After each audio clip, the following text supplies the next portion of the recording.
Welcome to Connecting the Community podcast. I am your host, Marj. I will be connecting you to people, organizations, and events that create community. I am creating this podcast in Richmond Hill, an eclectic and very culturally diverse community with lots of trees and streams and interesting people, just up the hill from Toronto. On this podcast, I'm talking with Diana Shermott. We'll be talking about birds.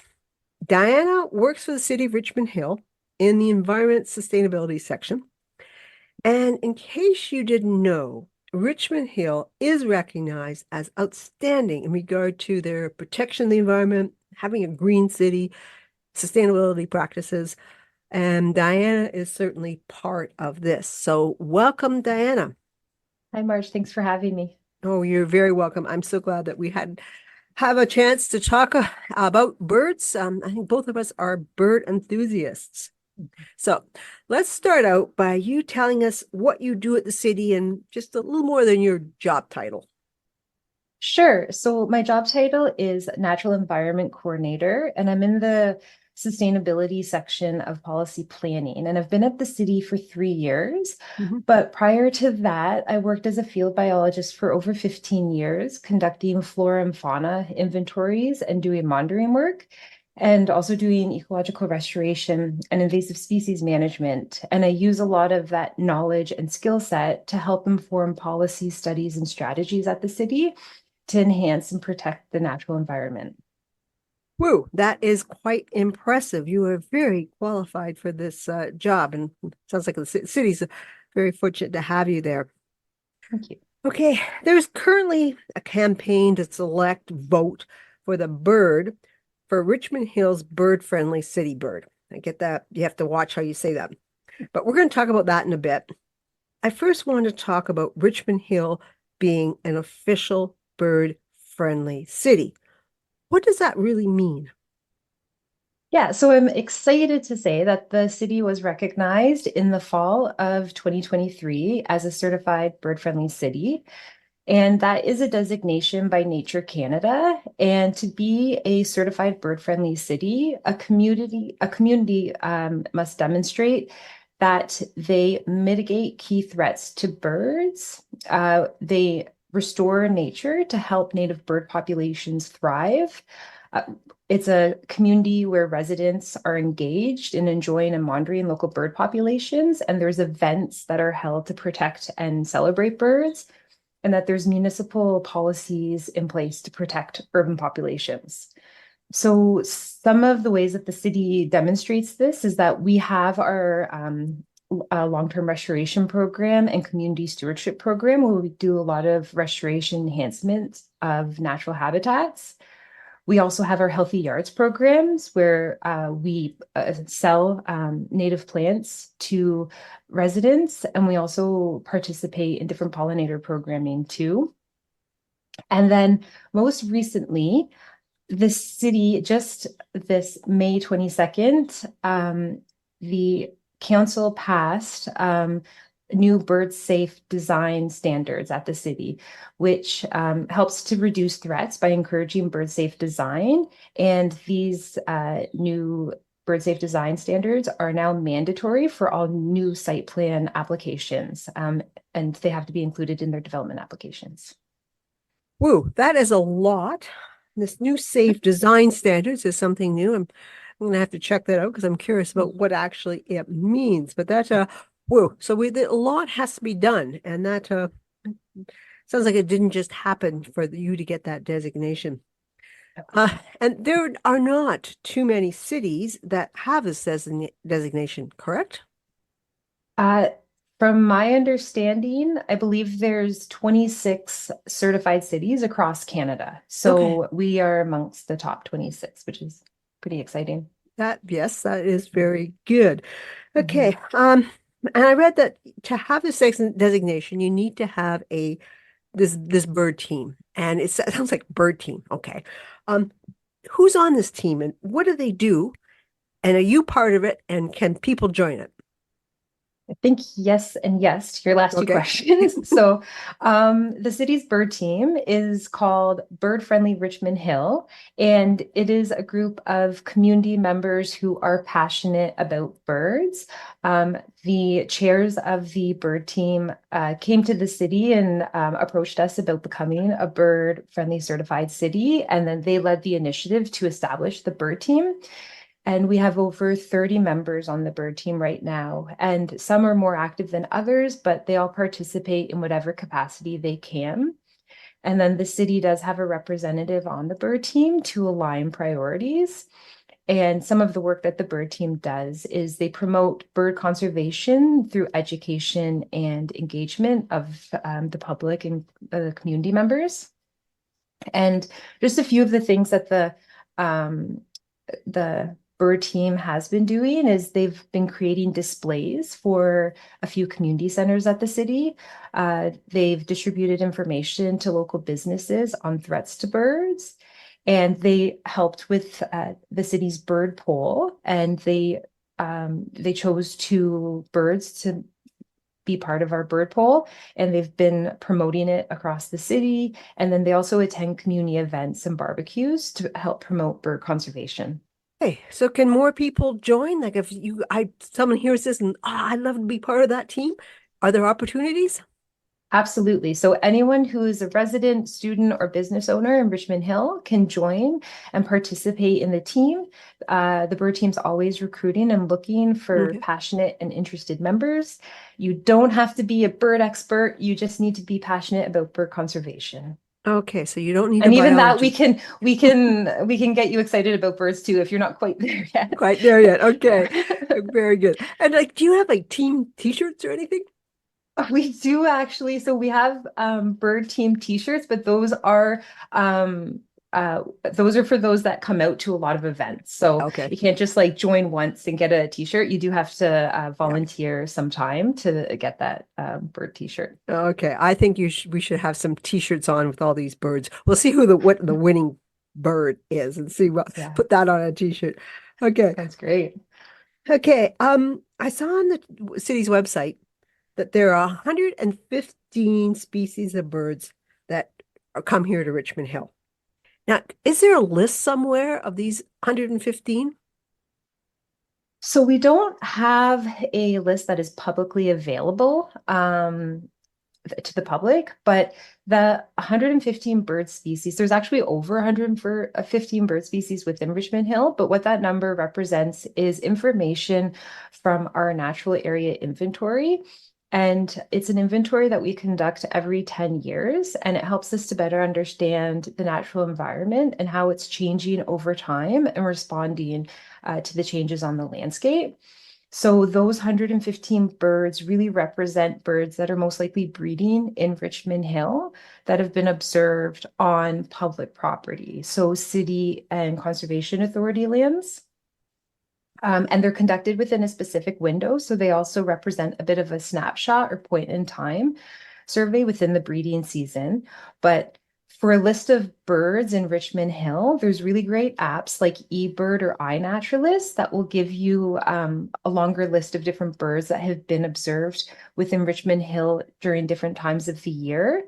And for example, if you look at eBird, there's some sites in the city that have over 170 different bird species observed, and that would include birds that are migrating through Richmond Hill and not necessarily just breeding. Okay, so that was Mhm. really what I was wondering about was 115 is not necessarily those that just pop in for a short time. No, yeah, Oh, those are really the confirmed breeders within Richmond confirm. Hill, and then it could be more than that. It's a non-exhaustive list, really. Yeah, definitely. Yeah. Okay. Yeah, because I was wondering about things like juncos, or I only see in the winter time, and the hawks, which fly through in September generally. So I thought, are Yeah. they on the list? So about the swans that are in Mill Pond, are they on the list?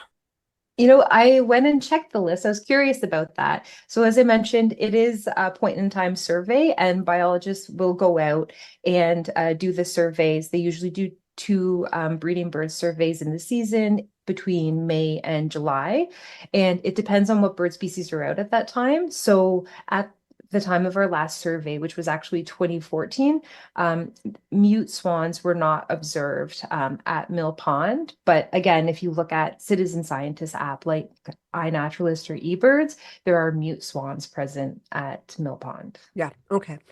Now, is 115 different types of birds? Is that a lot or whatever? Like, does Richmond Hill have a fairly good representation of birds? Yes, I'd say we do. There have been some declines in some populations, but then we have a diversity of different habitat types. So some Yeah. of these birds will prefer certain habitat types, and I think that 115 is really representative of the variety of different ecosystem types in Richmond Hill. Okay. Yeah, because Mhm. uh I go up to my cottage in Halliburton and I love seeing the loons and photographing them. And you really, yeah, once in a while I've seen a loon fly through here, but they're not here.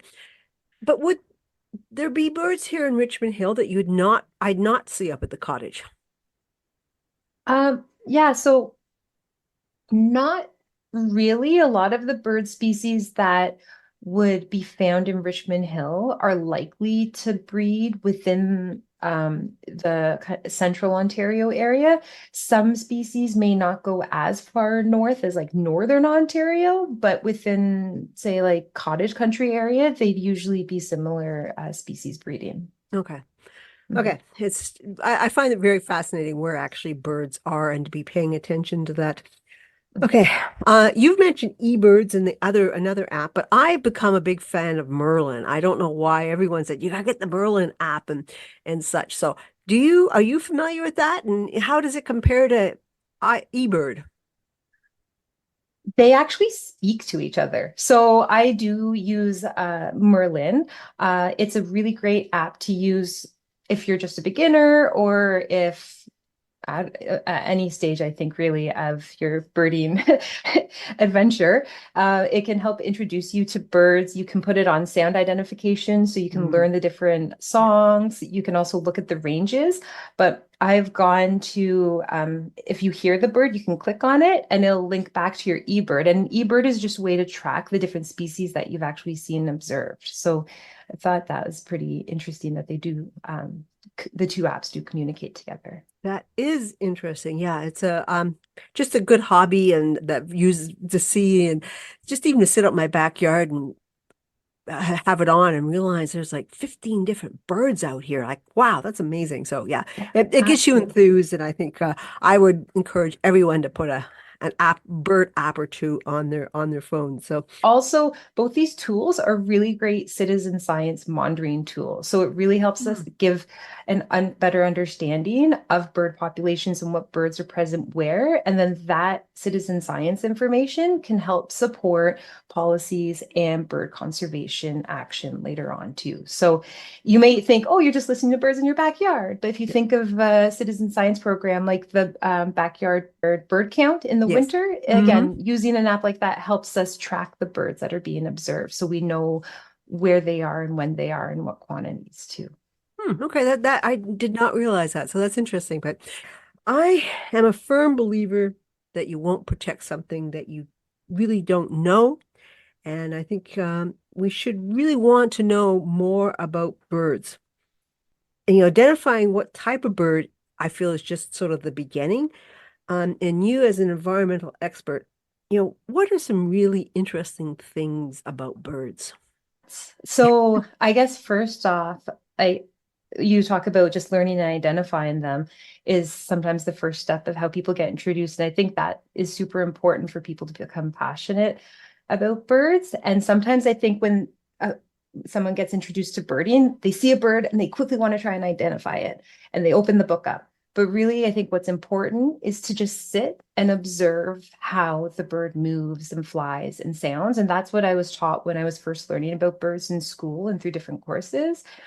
Just watch the different characteristics of the birds, how they fly, how they behave, and then that can help get you. You can observe those characteristics and then use those to identify the bird later when you're not out, say, in the field. And with those different characteristics you can observe, you can see that there's so many different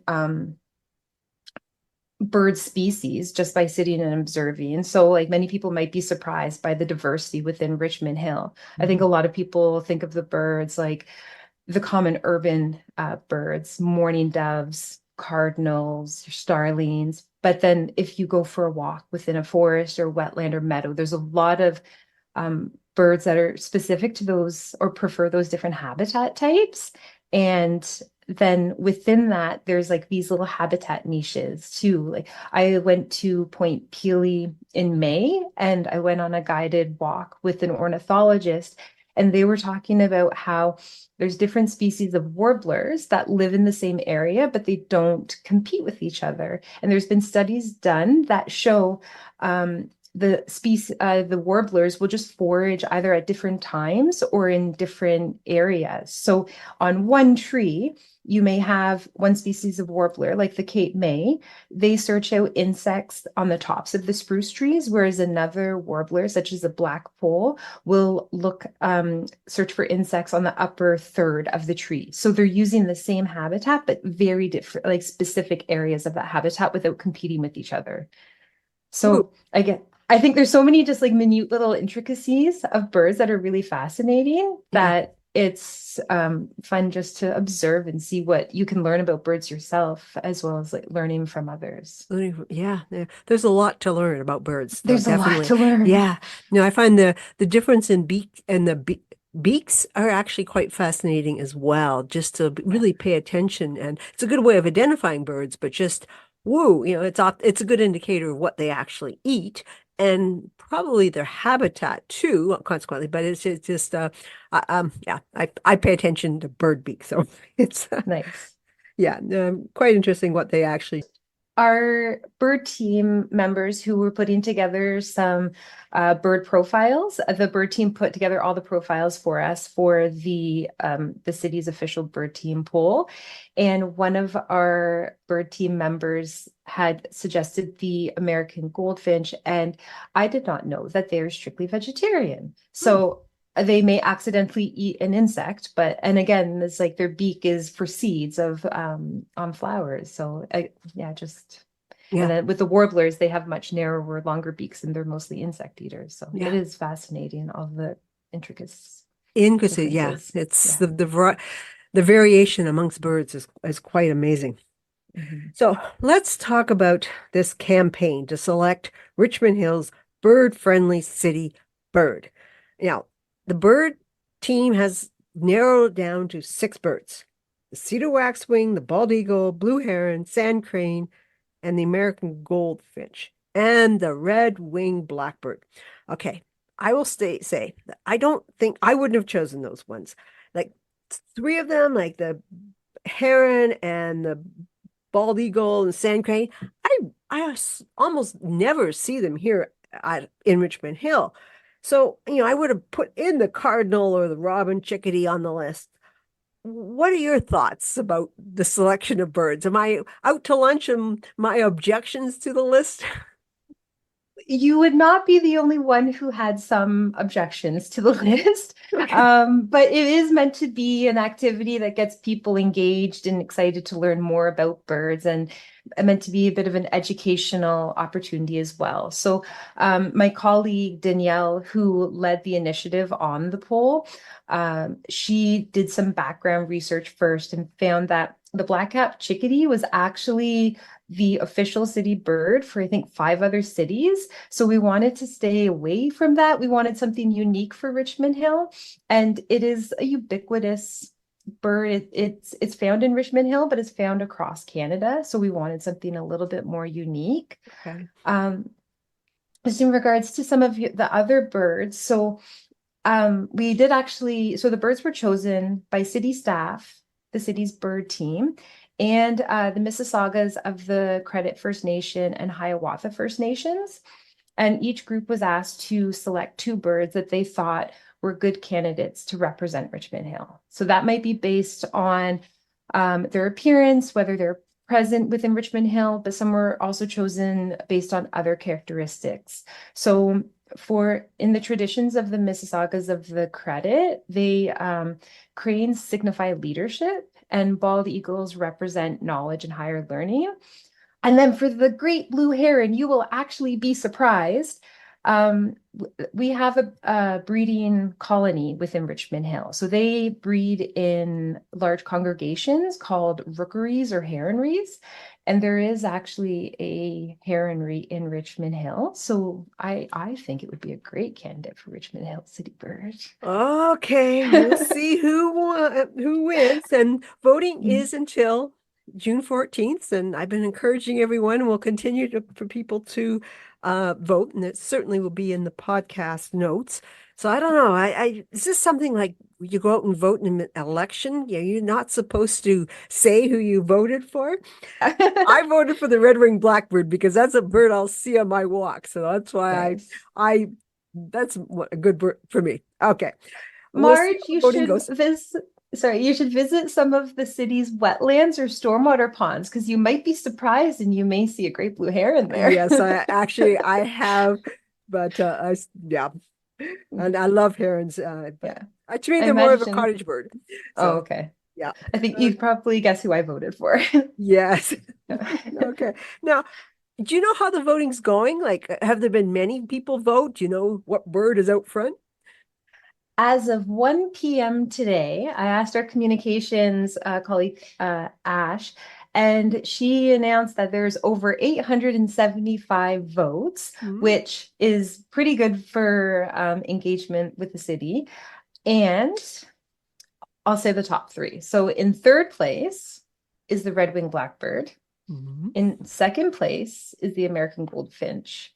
And leading the pack Is there? is the Great Blue Heron. Okay. We'll have a few weeks to vote, so we'll see what happens. But either like champions and campaigns for let's have the Red Ring Blackbird to be the Other cities have done that. They've done debates over who they've got local celebrities to debate over who they think their top bird should be. I think Regina did that. Okay. I Mhm. heard Australia had done that, and it was some big name person went and got behind one bird, which it sounds silly, but I think it's better we fight over birds than something else, and it's a good distraction.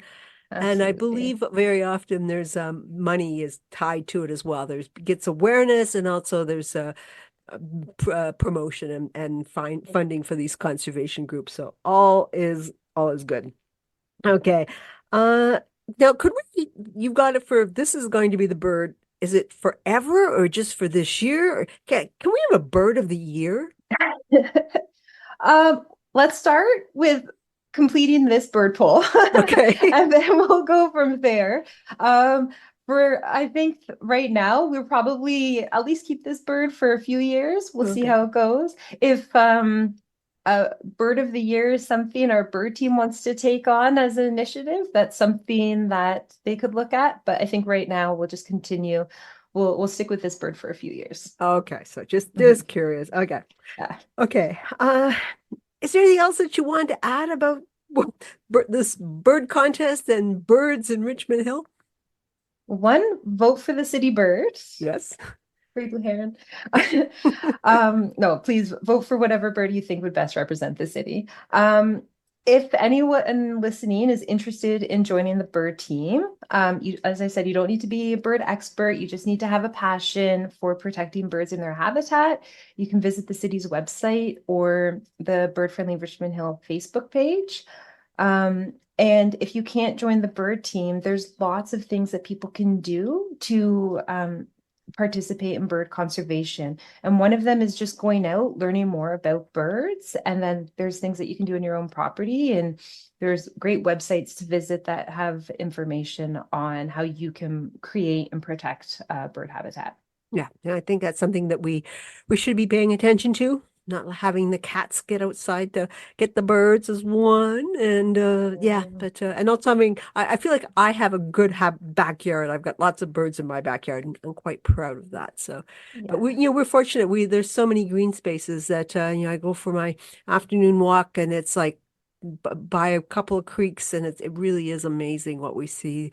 The mallard ducks are here, and it's just yeah, it's I think we should celebrate and be thankful that we have grateful that we have so many interesting birds.